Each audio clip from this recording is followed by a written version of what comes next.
YSRCP senior నాయకుడు జూపూడి ప్రభాకర్ గారు మనతో ఉన్నారు. జూపూడి ప్రభాకర్ గారు, 11 నెలలైంది దాదాపు. మీ పార్టీ మొత్తం గాడిన పడినట్టేనా ఆ ఘోర ఓటమి నుంచి? సార్, అది మామూలుగా 1 సంవత్సరం కాలం అయిపోయి పరిపాలన అంటే మా పార్టీ గాడిన పడింది అనుకున్నా, పరిపాలిస్తున్న కూటమి గుంటలో పడినట్టుగా కనపడుతుంది. ఓకే, మీరు గాడిన పడ్డారు, వాళ్ళు గుంటలో పడ్డారు. కారణం ఏంటంటే సార్, అంటే ప్రతిపక్ష పార్టీగా ఒక 1 year లో మేము చాలా అంశాల మీద మాట్లాడినప్పుడు కూడా, అంటే ప్రతిపక్ష పార్టీ ఏం చేయాలో అది చేస్తున్న నేపథ్యంలో పాలకపక్షం మీద వాళ్ళు ఇచ్చినటువంటి వాగ్దానాల మీద, మేనిఫెస్టో మీద ప్రజలు ఎంత తీవ్రంగా వాళ్ళకు ఓటేసి గెలిపించారో, నేను న్యూటన్స్ థర్డ్లో మనం సైన్స్ లో చూస్తాం, ఫిజిక్స్ లో అంతే స్పీడ్ గా ఆపోజిట్ రియాక్షన్ లాగా నాకు తెలిసి మీరు జనాల్లో ఊళ్ళల్లోకి వెళ్ళి చూసినప్పుడు, ఫీల్డ్ లోకి వెళ్ళినప్పుడు, రిమోట్కి వెళ్ళినప్పుడు, పట్టణాలకు వెళ్ళినప్పుడు వాళ్ళు చాలా నెగటివ్ టాక్ ఈ ప్రభుత్వం మీద స్టార్ట్ చేస్తున్నారు. అంటే వాళ్ళ ఆశలు ఎక్కడ కూడా నెరవేరలేదు, ఇచ్చిన ప్రామిసెస్ ఎవరు పట్టించుకోలేదు, లేస్తే ఎక్కడో ఏదో ప్రపంచ స్థాయిలో మాట్లాడుతూ ఉన్నారు. కానీ లోకల్ గా ఇప్పుడు మన ఫిజిక్స్ లో ఒక స్లోగన్ ఒకటి ఉంది, environmental slogan, think locally act globally అంటాం. ఇది వీళ్ళది ఎట్టుందంటే రివర్స్ అయిపోయింది. థింక్ గ్లోబల్లీ అనేది పోయి థింక్ లోకల్ అని పోయి థింక్ గ్లోబల్లీ, యాక్ట్ లోకల్లీ అనేది జీరో అయిపోయి ప్రజలందరూ ఏం చేస్తున్నారంటే వీళ్ళ పచ్చి అబద్ధాలు చెప్పి మాతోటి ఓట్లు వేయించుకున్నారు. I mean in future in life we should not trust this type of కూటమి అనే దానిలోకి ప్రజలు వెళ్ళిపోయినారు సార్, అన్ని వర్గాల ప్రజలు. కాబట్టి మేము గాడిలోనే ఉన్నాం, వాళ్ళు మాత్రం గుంట్లో పడ్డారు. మా గాడి అనేది ఇది కంటిన్యూస్ గా మాకు 4 సంవత్సరాలు ఉంది కాబట్టి మా పోరాటం కంటిన్యూస్ గానే ఉంటుంది. ప్రతిపక్షంగా పాలకపక్షం మీద, ప్రజా సమస్యల మీద. వైఎస్ఆర్ కాంగ్రెస్ పార్టీ అధినాయకుడు జగన్మోహన్ రెడ్డి గారు చెప్పింది కూడా, ప్రజా సమస్యలనే మీరు తీసుకొని ప్రజల్లోకి వెళ్ళి అందరూ పనిచేయండి, అంతేగాని పార్టీ ఆఫీస్ చుట్టూరు లేకపోతే మీ ఇళ్లలో మీరు కూర్చుంటే కూడా వీరు కాదు. ప్రజా సమస్యల్ని ఇక్కడి నుంచి సంవత్సరం టైం ఇచ్చే వీళ్ళకి ఇక్కడి నుంచి మనం ప్రతి అంశాన్ని కూడా ప్రజల దగ్గరికి వెళ్లాల్సిన అవసరం ఉందని చెప్పే నేపథ్యంలో మీరు అన్నట్టుగా మేము రోడ్డు మీదకి రావటం అనివార్యం అవుతా ఉంది, ప్రజలకు అండగా ఉండటం కోసం. సో అనివార్యత వచ్చిన నేపథ్యంలో ఇది ఒక పెద్ద వైఎస్ఆర్ కాంగ్రెస్ పార్టీ ప్రజా ఉద్యమాన్ని నిర్మించే క్రమంలో మాకు లోకల్ గా ఉన్నటువంటి విలేజ్ కమిటీల నుంచి రాష్ట్ర కమిటీల దాకా మా కమిటీలు కూడా స్పష్టంగా తయారైపోయినాయి, కమిటీ వింగ్స్ తయారైపోయినాయి, అన్ని బాధ్యతలు ఇవ్వటం జరిగింది. కాబట్టి ప్రతి ఒక్కళ్ళు కూడా అంశాల వారీగా ప్రభుత్వం మీద మేము మాట్లాడేటప్పుడు ఇది ఒక ప్రజా ఉద్యమంగానే ఉంటుంది. కాబట్టి మేము గాడిలోనే ఉన్నాం సార్. అసలు ఏ ధైర్యం అనుకుంటున్నారు అంటే జూపూడి గారు, మీరు చాలా సీనియర్, చాలా రోజులు రాజకీయాలని పరిశీలిస్తూ ఉంటారు. సూపర్ 6 అని హామీలు ఇచ్చి అధికారంలోకి వచ్చి ఇప్పుడు అప్పులు చేసి పథకాలు ఇవ్వడం కరెక్ట్ కాదు, మనం ముందు సంపద సృష్టించుకోవాలి అని ఇంత డైరెక్ట్ గా ఒక రాష్ట్ర ముఖ్యమంత్రి మొన్న ఎలక్షన్లకు ముందు వరకు ఇంకోలా మాట్లాడి ఈరోజు పూర్తి రివర్స్ లో సంపద సృష్టి జరగాలి అంటున్నారు. విజన్ 47 అంటున్నారు ఏకంగా. అంటే 2-3 దశాబ్దాలు దాటించేసే వరకు ఆగాలి అన్నట్టుగా ఆయన వ్యవహార శైలి ఉంటుంది. ఏంటి ధైర్యం అంటే, మనం ఏం చేసినా ఈ రాష్ట్రంలో 5 ఏళ్లకు మించి నెక్స్ట్ టైం ఏ గవర్నమెంట్ ప్రజలు రప్పించే పరిస్థితి లేదు, కాబట్టి ఎందుకు కంగారు పడడం, ఆవేశపడడం అని ఏమన్నా ఈ రాష్ట్ర ప్రభుత్వం అనుకుంటుందా? ఏంటి మీ అబ్జర్వేషన్ అప్పుడే? అంటే అది సంపద సృష్టించాలి అనేది ఒక పెద్ద హంబక్ వర్డ్ సార్. ఇది ఒక రాజకీయ పార్టీ సంపద సృష్టించాలి, ఆ సృష్టించిన సంపదని పేదలకు పంచాలి, దాని ద్వారా పేదరికం మొత్తం కూడా ఎరాడికేట్ చేయాలి. ఒకవేళ అదే కరెక్ట్ అయితే మీరు P4 మోడల్ ఎందుకు పెట్టుకున్నారు? P4 మోడల్లో మీరు ఎవరిని అడుగుతున్నారు? సంపద మన పేదరికాన్ని పోగొట్టడం కోసం ప్రజలు అడుగుతున్నారు, ఎన్జిఓలను, ఇంకో కొంతమంది వ్యక్తులను అడుగుతున్నారు. కానీ government is always a big force.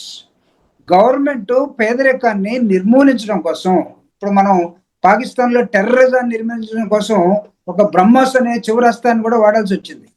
కానీ 76 సంవత్సరాలుగా ఈ దేశంలో పేదరికం ఉంటే 30 కోట్ల మంది భారత ప్రభుత్వ లెక్కల ప్రకారం ఒక్క పూట అన్నం తిరిగి బ్రతికే వాళ్ళు ఉంటే, సరే ఆంధ్రప్రదేశ్ లో కూడా ఆ రేషియో ప్రకారం ఉంది.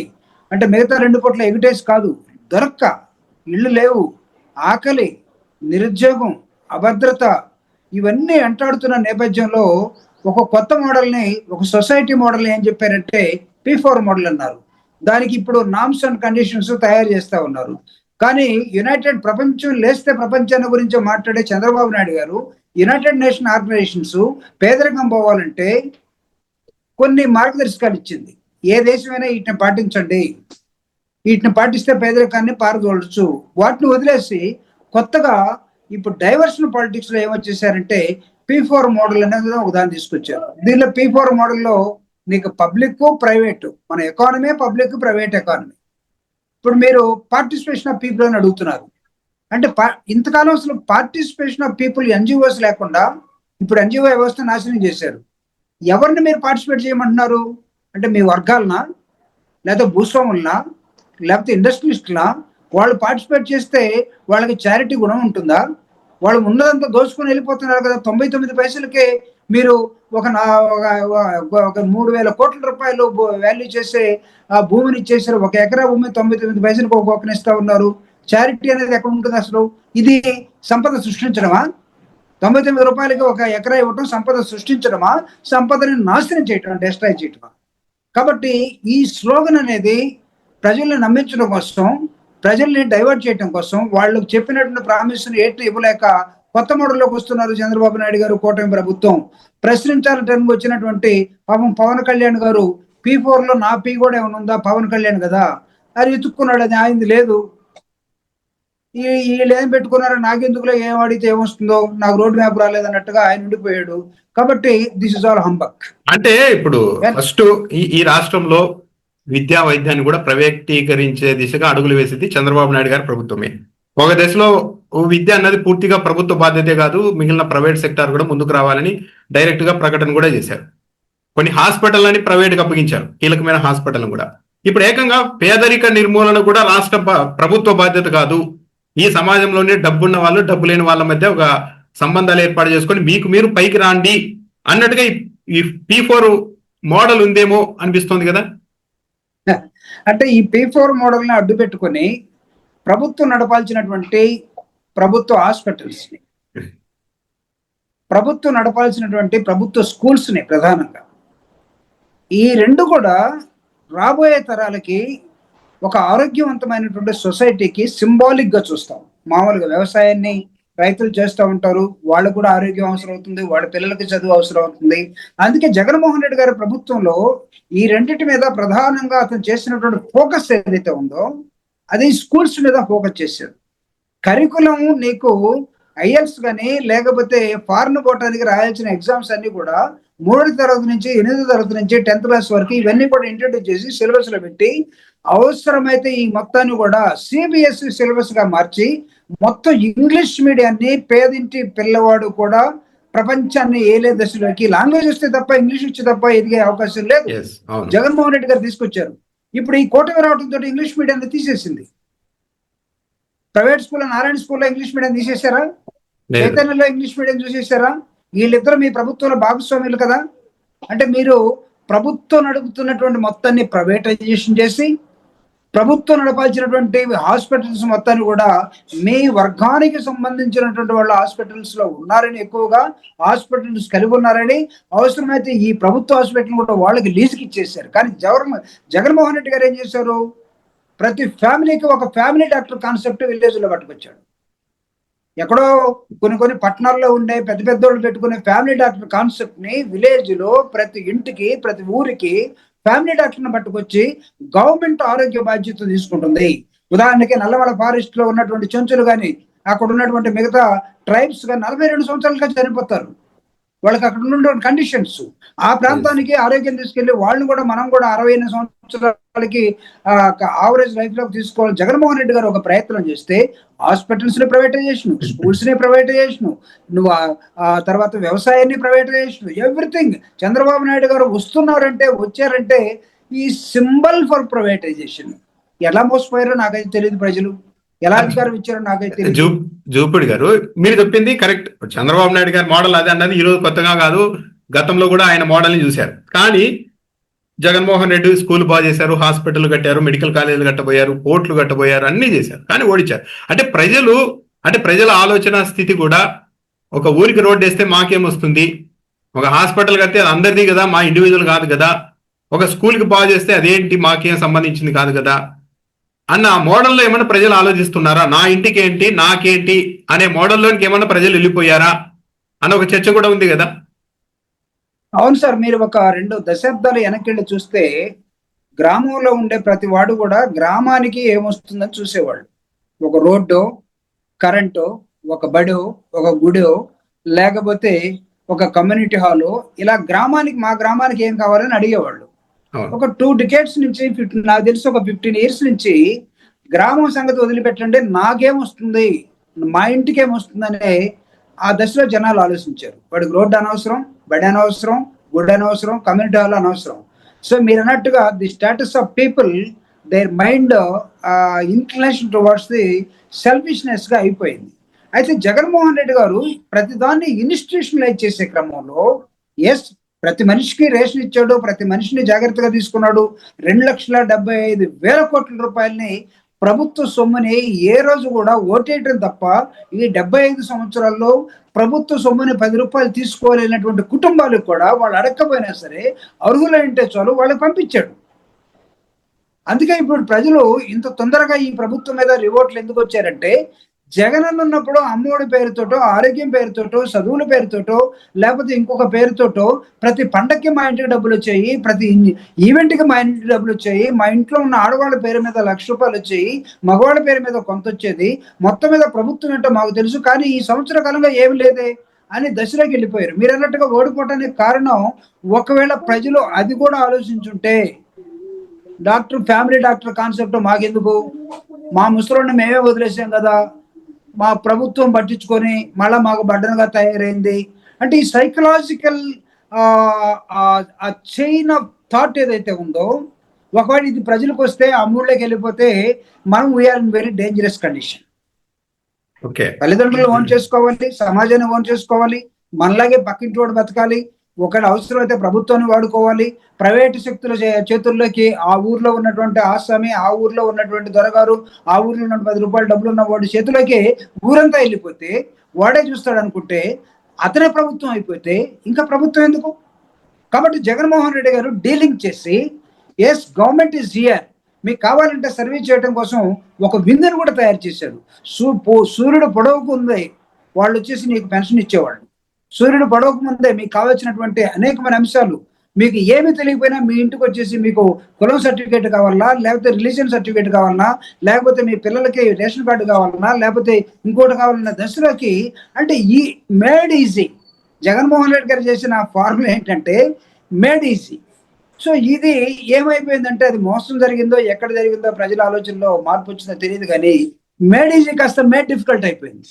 మేడ్ డిఫికల్ట్ అయిపోయేసరికి కదలలేని ముసలాళ్ళు, లేకపోతే దూరంగా ఉన్న పిల్లలు, వీళ్ళందరూ ఇప్పుడు ఆలోచిస్తున్నారు, జగన్మోహన్ రెడ్డి గారు 100% కరెక్ట్ కదా, అనవసరంగా ఆయన మనం వదులుకున్నామే, కాబట్టి చిన్నవాడైనా సరే వయసులో రాజకీయాల్లో ఆ బిడ్డే కరెక్ట్, ఆయనే తిరిగి రావాలి అని ఒక ధోరణి ఈరోజు ఒక విప్లవాత్మకంగా చాలా స్పీడ్గా ఇప్పుడున్నటువంటి ప్రభుత్వం మీద టోన్ మారినటువంటి సమాజం కనబడతా ఉంది. దానికే ఇప్పుడు కూటమి వాళ్ళు చాలా గందరగోళ పడిపోయి ఏం చేయాలి. అప్పుడు ఒక పక్క చంద్రబాబు నాయుడు గారు ఏం చెప్తున్నారు, పేదరికం ఎక్కువ ఉంటుందో నేను అక్కడ ఉంటానంటున్నాడు. పేదరికం పోగొట్టడం కోసం ఉండాలి, కానీ అది ఎక్కడ ఉంటే నేను ఎక్కువ ఉంటానంటే, అయ్యా బాబు నీకు దండం అంటున్నారు. కాబట్టి నీకు ప్రతిదాన్ని ఏమని అడిగితే, లేదు ఇప్పటికే అప్పుల్లో ఉన్నాం, నువ్వు సంపద ఎక్కడ సృష్టిస్తున్నావు, అసలు what is the model to create wealth. ఇది వెల్త్ క్రియేట్ చేయడం కోసం నువ్వు యుఎన్ఓ మోడల్ తీసుకుంటున్నావా, యూనిసెఫ్ మోడల్ తీసుకుంటున్నావా, లేకపోతే ఏమైనా నోబెల్ బహుమతి వచ్చినటువంటి వాళ్ళ మోడల్ ఏమైనా తీసుకుంటున్నావా, లేకపోతే ఎన్జిఓస్ ఇచ్చిన మోడల్ తీసుకుంటున్నావా, సెంట్రల్ గవర్నమెంట్ ఇచ్చిన మోడల్ తీసుకుంటున్నావా, నీ సొంత మోడల్ P4 మోడల్ ఇదే విధంగా పేదరికాన్ని పోగొడుతుంది. కాబట్టి ఇక్కడ there are 1000 questions arising where they have to answer for each and every question. అంటే ఇప్పుడు అమరావతి లాంటి ఒక మహానగరాన్ని నిర్మిస్తే ఇది రాష్ట్రానికి మొత్తం భోజనం పెడుతుంది, డబ్బులు ఇస్తుంది అని చంద్రబాబు నాయుడు గారు పదే పదే చెప్తున్నారు. నాకు అర్థం కాదు ఏంటంటే, మీరే చెప్పాలి. ఇప్పుడు ఒక సిటీని ₹1,00,000 కోట్ల పెట్టి ఒక సిటీని డెవలప్ చేసే పరిస్థితి ఉంటే, అది ఆ తర్వాత రాష్ట్రానికి లక్షల కోట్ల ఆదాయం తెచ్చిపెట్టే పరిస్థితి ఉంటే, చాలా దేశాలు, చాలా రాష్ట్రాలు నగరాలు కట్టుకొని ఉండేవి కదా అన్న ఒక డౌట్. నిజంగానే అమరావతి కట్టడం వల్ల ఇలా వచ్చేస్తుందా? మీరు ఏమనుకుంటున్నారు అప్పుడే జూపుడి గారు? సార్ ఇది మీరు అడిగిందంటే చాలా valid question. Connect to the central government ideology policies. భారతదేశంలో అత్యంత వెనుకబడిన జిల్లాలు ఎక్కడున్నాయి అని దాదాపు ఒక 273 జిల్లాలని వాళ్ళు ఐడెంటిఫై చేస్తే 13 జిల్లాలుగా ఉన్నటువంటి ఒక చిన్న రాష్ట్రం ఆంధ్రప్రదేశ్ లో 7 జిల్లాలు వెనుకబడిన జిల్లాలని చెప్పారు. అంటే 60% of the districts are backward. రాయలసీమలో 4, ఉత్తరాంధ్ర, అటు ఉత్తరాంధ్రలో 3, ప్రకాశం జిల్లా కలుపుకొని మొత్తం 7 జిల్లాలు చెప్పారు. నువ్వు 13లో 7 జిల్లాలు వెనకబడి ఉంటే నీ రాష్ట్రం మొత్తాన్ని కూడా నువ్వు అమరావతిలోనే కాన్సన్ట్రేట్ చేస్తే వెనుకబడిన ప్రాంతం పరిస్థితి ఇలా. ఆంధ్రప్రదేశ్ తెలంగాణ నుంచి ఎందుకు వెనక్కి వెళ్ళిపోయింది? ఇప్పుడు ఉద్యమం ఎందుకు వచ్చింది? ఆంధ్ర వాళ్ళు మొత్తం దోచుకున్నారు, మేము వెనుకబడి ఉన్నాం కాబట్టి రాష్ట్రాన్ని విడగొట్టండి. ఒకవేళ నువ్వు ఓన్లీ అమరావతిలోనే వెళ్తంతా కాన్సన్ట్రేట్ చేస్తే what would be the fate of Anantapur district? Forget about Amaravati. What would be the fate of Srikakulam? What would be the fate of Kadapa, Kurnool? What would be the fate of Vizianagaram? నువ్వు భారత ప్రభుత్వం ప్లానింగ్ కమిషన్, నీతి ఆయోగ్ చెప్పినటువంటి జిల్లాల అభివృద్ధిని, backward జిల్లాల అభివృద్ధిని మర్చిపోయి నేను ఓన్లీ 3 పంటలు పండే ఆ స్థలంలోనే నేను ఏదో కట్టడానికి ఒక ప్రయత్నం చేస్తాను, మొత్తం ఇక్కడే పెడతానంటే రేపు అక్కడి నుంచి వాడు దీని వైపు చూసి ఈర్ష్యపడాలా, దీని వైపు చూసి ఆనందపడాలి. వెల్త్ ఎక్కడ క్రియేట్ చేస్తున్నావు? ఒకళ్ళు ఉంటే నువ్వు ప్రపంచ స్థాయి రాజధాని అంటున్నావు సార్. 13 జిల్లాలకి ప్రపంచ స్థాయి రాజధాని. నువ్వు దేనిలో నంబర్ 1 ఆంధ్రప్రదేశ్ చెప్పండి నాకు. ఎడ్యుకేషన్ లో నంబర్ 1, భారతదేశం 29 రాష్ట్రాల్లో? ఎకానమీలో నంబర్ 1, లేకపోతే పొలిటికల్ స్టెబిలిటీలో నంబర్ 1?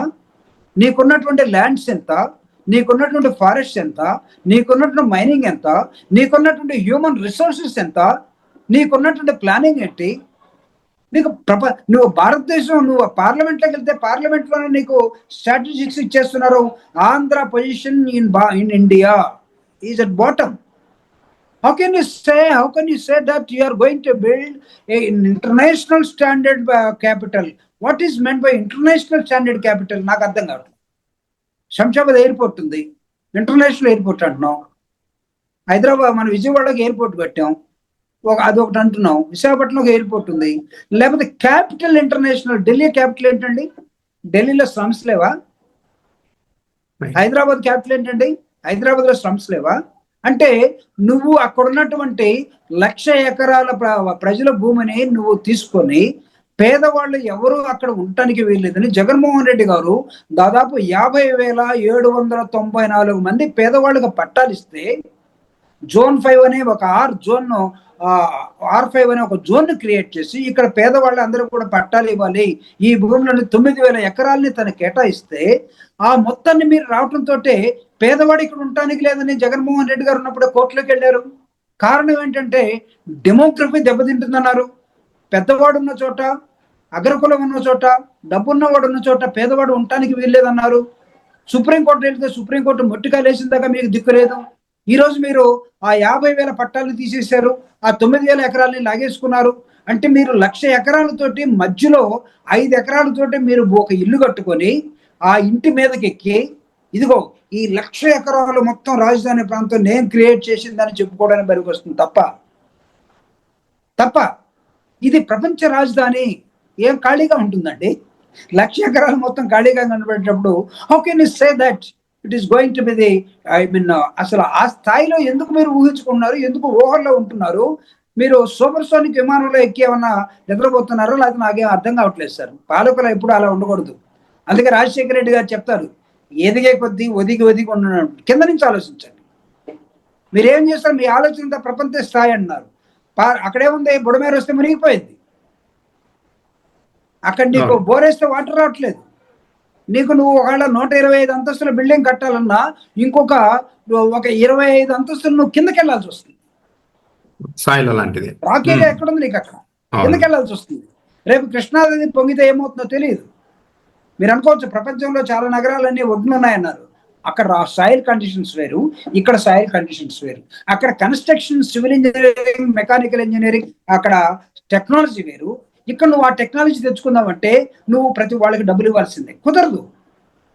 కాబట్టి నువ్వు ఎక్కడో ఏదో నిర్మించాల్సిన దాన్ని నువ్వు ఎక్కడికో తీసుకెళ్ళి, ఆ సినిమాలో ఏదో బ్రహ్మానందం చూడు, నేను నిన్ను ఎక్కడికో తీసుకెళ్ళాలనుకున్నాను, మీరు రారు. కానీ నువ్వు ఎక్కడో మీరు రారు. అలాగే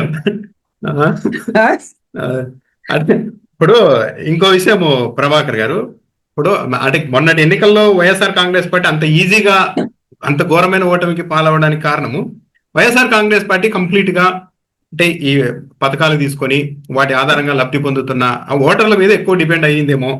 ఆ ఓటు బ్యాంకును ట్రేస్ చేస్తే తప్ప, దాన్ని బ్రేక్ చేస్తే తప్ప వైసీపీని ఓడగొట్టలేమని గుర్తించిన చంద్రబాబు నాయుడు గారు నవరత్నాల మీద సూపర్ 6 అనే అస్త్రాన్ని ప్రయోగించారు. పడిపోయారు, ప్రజలు ఓటేశారు.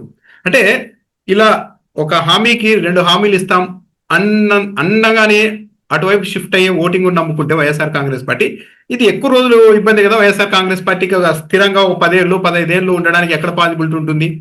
మళ్ళీ ఇంతకు మించి హామీలు ఇస్తాం, మేము ఇంతకు మించి పథకాలు ఇస్తామంటే ఎప్పుడైనా ఓటింగ్ షిఫ్ట్ అవుద్ది కదా అన్న ఒక ప్రశ్న ఉంది సార్. మామూలుగా మనిషి ఆశాజీవి సార్. ఒక ఫండమెంటల్ క్వశ్చన్ ని పాలకులు కానీ, ప్రతిపక్షంలో ఉన్నవాళ్ళు కానీ, రాజకీయ నాయకులు కానీ, కుటుంబ పెద్ద కానీ గుర్తుపెట్టుకోవాల్సిన అవసరం ఉంటుంది. స్వతహాగా మనిషి ఆశాజీవి.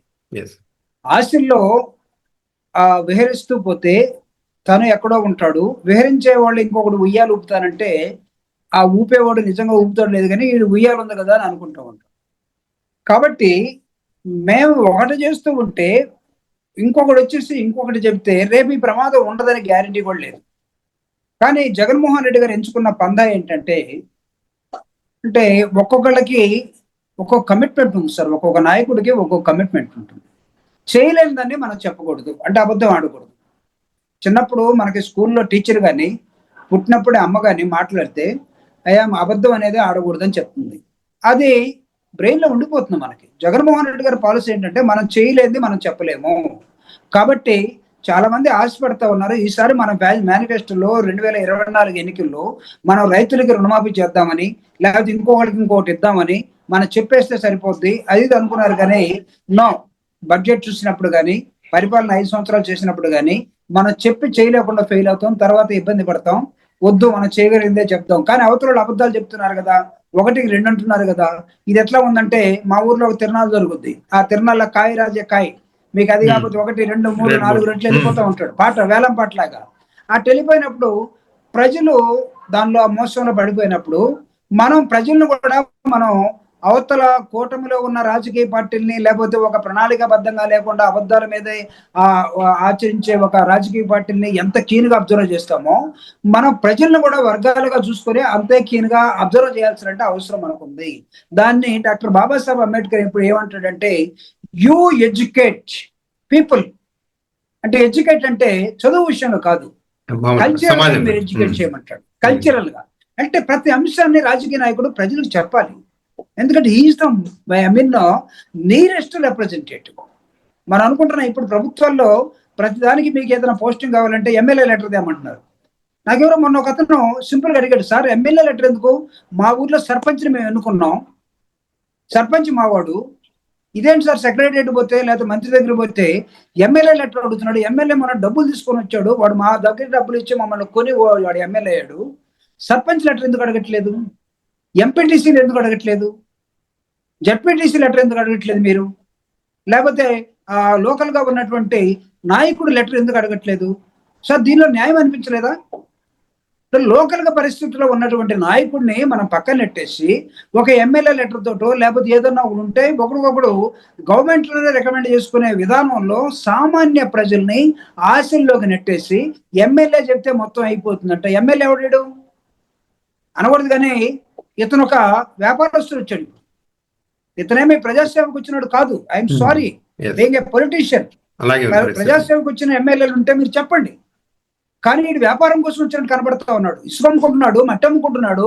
Forget about political party sir. మా పార్టీ మీద అనేకమైన ఆరోపణలు చేశారు. మీ ఎమ్మెల్యే ఎటు చేశాడు?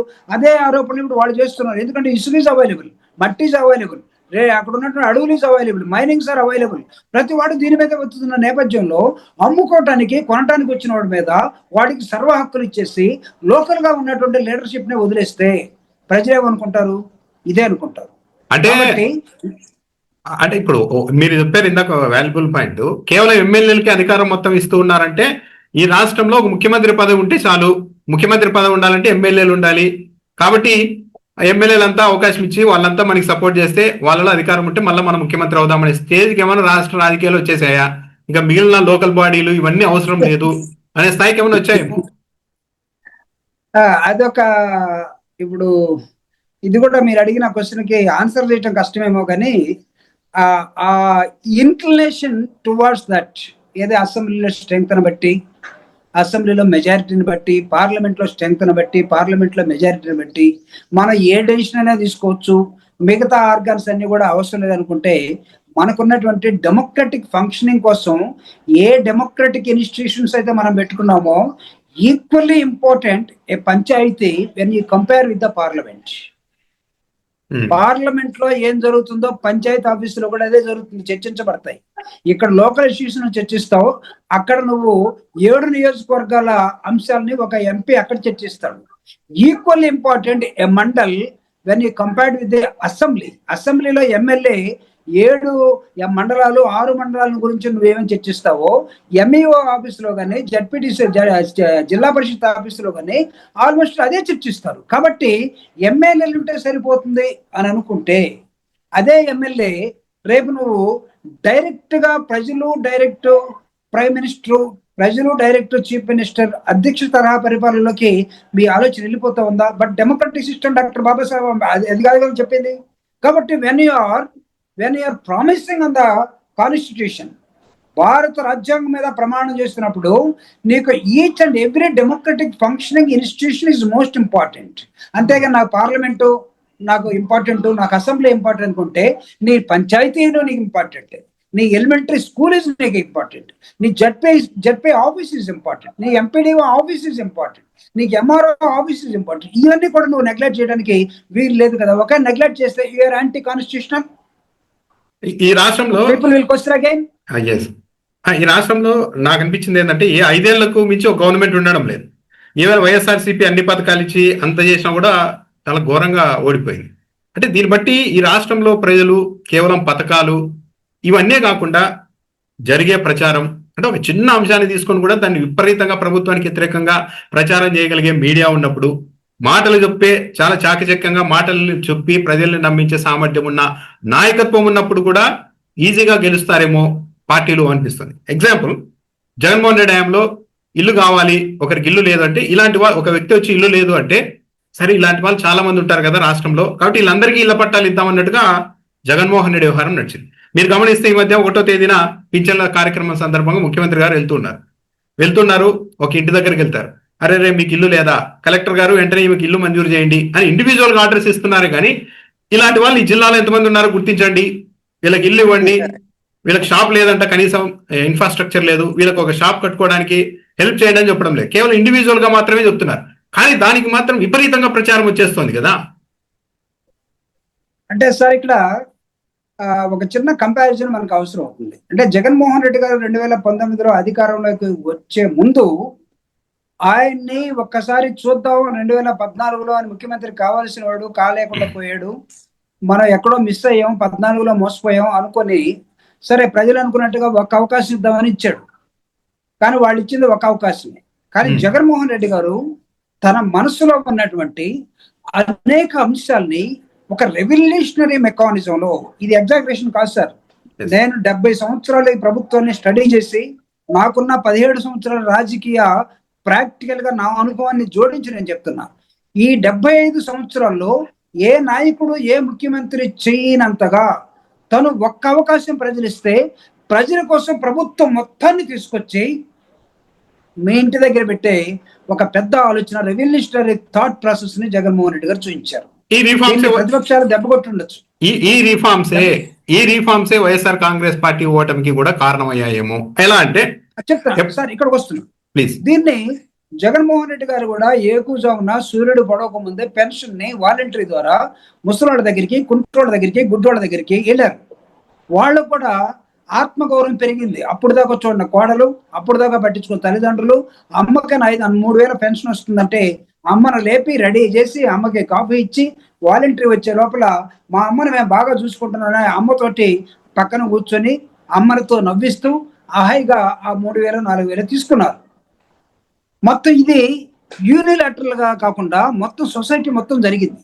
అవును. కానీ ఇప్పుడు చంద్రబాబు నాయుడు గారు ఆయన ప్రోగ్రాము 1వ తేదీ నాడు ఒక చోటుకి వెళ్ళి తెలుగుదేశం కార్యకర్త ఎక్కడున్నాడో అక్కడికి వెళ్ళి ఒక్కడే ఒక 10 కోట్ల ప్రోగ్రాం ఖర్చు పెట్టి మీకు ఇల్లు లేదా, ముందుగానే ఇదంతా రిహార్సల్ చేస్తారు, ఇల్లు లేదు ఒక చిన్న పూరిల్లు ఇవ్వండి.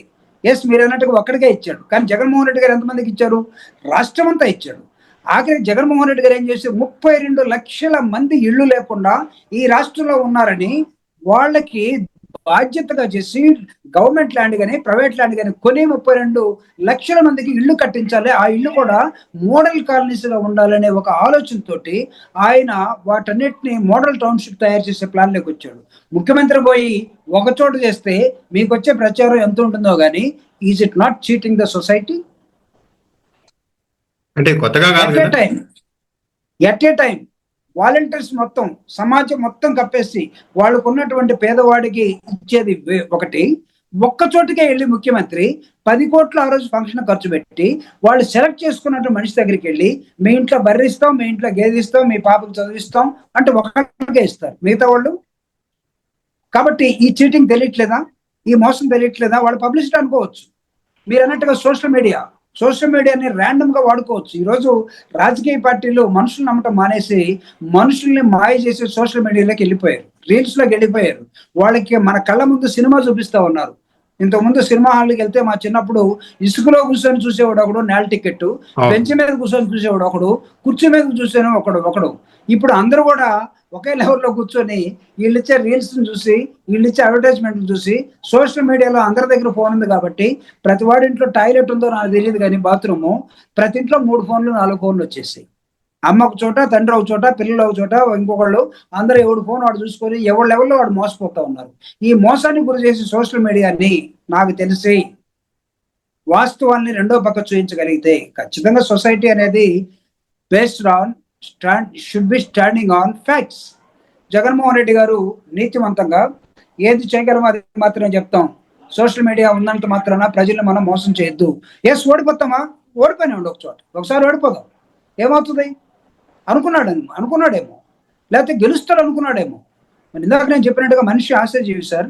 2,75,000 కోట్ల రూపాయలు సమాజంలో ఎవడికి ఏమిస్తున్నాడో తెలియకుండా ఆటోమేటిక్ గా ఒక పైప్ లైన్ లాంటి తయారు చేసుకొని ఇక్కడ వాళ్ళు తిప్పితే ఇక్కడ దాకా వచ్చేటటువంటి మధ్యలో ఎవడ కరప్షన్ ఏజెంట్ లేకుండా చేసినటువంటి ప్రభుత్వాన్ని ప్రజలు తక్కువ కాలమే గుర్తుపెట్టుకున్నారనుకోండి. ఒక లెసన్ మాకు వచ్చింది అనుకుందాం, మాకు ఒక గుణపాఠం వచ్చింది అనుకుంటాం, ప్రజల్ని ఎడ్యుకేట్ చేసుకుంటాం, మాకున్నటువంటి యంత్రాంగాన్ని పెంచుకుంటాం, ప్రజల్లోకి వెళ్తాం, ప్రభుత్వానికి వ్యతిరేకంగా ప్రజా ఉద్యమాలు నిర్మిస్తాం. ఎవరైతే ఎడ్యుకేట్ అవుతారో వాళ్ళని డాక్టర్ బాబాసాహెబ్ అంబేద్కర్ చెప్పినట్టుగా ఎడ్యుకేట్, యాజిటేట్, ఆర్గనైజ్ ఏం చేస్తాం మేము ఖచ్చితంగా. చేసే క్రమంలో ముందుకెళ్లే నేపథ్యంలో సొసైటీ యాజ్ వెల్ ఆల్వేస్ ఒక మంచి స్థితిలో ఉంటే సమాజం మంచి స్థితిలో ఉంటుంది. దాన్ని దృష్టిలో పెట్టుకునే జగన్మోహన్ రెడ్డి గారు ఈ రోజు కూడా, జగన్మోహన్ రెడ్డి గారిని చాలా మంది ఏమంటున్నారంటే ఇతను ఒళ్ళంతా గుండు ఉందా అంటే, గుండి జనరల్ గా మనకి ఇక్కడే ఉంటది. జగన్మోహన్ రెడ్డి గారికి అసలు బాడీ మొత్తం గుండు ఉన్నట్టుంది. అంత ధైర్యం ఎక్కడ ఉంది? ఓడిపోయినా చెప్పు చేదలేదంటే కొన్నిసార్లు రాజకీయాల్లో politics is not a straight line. There are so many curves where you have to pass. Tirupati కొండెక్కినప్పుడు ఎన్ని రింగ్స్ ఉంటాయో, ఎన్ని టర్న్స్ ఉంటాయో, రాజకీయాలు కూడా అంతే సార్ నాకు తెలిసి. అంటే ఫైనల్ గా జూపూడి గారు, ఇది అంటే చాలా బ్రాడ్ గానే ఉండొచ్చు ప్రశ్న అనిపించవచ్చు. ఎందుకు ఈ రాష్ట్రంలో 5 ఏళ్లకు ఒకసారి ప్రభుత్వాలు మారిపోతున్నాయి? ఎందుకు 5 ఏళ్ల నుంచి ఉండడం లేదు? చంద్రబాబు నాయుడు ప్రభుత్వం వచ్చింది, పోయింది, వైసీపీ వచ్చింది, వైసీపీ పోయి మళ్ళీ ఇప్పుడు ఇది వచ్చింది. ఈ 10 నెలలకే మళ్ళీ అప్పుడే విపరీతంగా నెగిటివ్ ఉంది అన్న ఒక ఇంప్రెషన్ కూడా వచ్చేసింది. ఎందుకు ఇంత షార్ట్ టైంలో వెళ్ళిపోతున్నాయి గవర్నమెంట్లు? అంటే ఇది విడగొట్టబడినటువంటి ఆంధ్రప్రదేశ్కి ఎవ్రీ 5 years ఒక రాజకీయ పార్టీని తెచ్చుకోవటం ఆ రాష్ట్ర ప్రజలకే మంచిది కాదు. నీకు స్టెబిలిటీ అండ్ కన్సిస్టెన్సీ ఈ రెండు కూడా దెబ్బతింటాయి. అది ఎందుకు జరుగుతున్నాయంటే సార్ నాకు తెలిసి ఎప్పుడైతే మనీ ఎలిమెంట్ ఎలక్షన్ లో మేజర్ రోల్ ప్లే చేస్తుందో, నీకు ఆల్కహాల్ మేజర్ రోల్ ప్లే చేస్తుందో, నీకు instant biryani major role play చేస్తుందో, లేకపోతే ఎలక్షన్ రోజు ఆకర్షణీయమైనటువంటి కొన్ని అంశాలు ఏదైతే ప్లే చేస్తుండో, ఒక రోల్ ప్లే చేస్తుంటుందో, ఇది జనరల్ గా తమిళనాడు మోడల్ అంటాం మనం. అవును, అలా అయిపోయింది. తమిళనాడు మోడల్ అంటాం. అవునవును. మనకు కూడా ఆ జబ్బు ఏమైనా పట్టుకుందేమో. సరే. జనాల్లో ఇది మార్పు రావాలి. జనాన్ని మనం తప్పు పట్టే కన్నా రాజకీయ పార్టీలు జనాన్ని awareness. ప్రాపర్ గా ఎడ్యుకేట్ చేయాలి. Awareness మీకు పెంచాలి. Who is the right leader, అనేది ఎక్స్ప్లెయిన్ చేయాలి. which leader is having a real vision, which leader is going to helpful to your society. మీ కుటుంబం తరపున, మీ బిడ్డల తరపున, మీ ఊరి తరపున నిజంగా ఆలోచించే నాయకుడిని మీరు ఎందుకు గమనించలేకపోతున్నారు అనేది మనం ప్రజలకు చెప్పగలిగితే, ఎడ్యుకేట్ చేయగలిగితే, నాకు తెలిసి Yes. ఇలాంటి తింగర వేషాలు ఉండవు. అవును. ఈ పదం వాడకూడదేమో.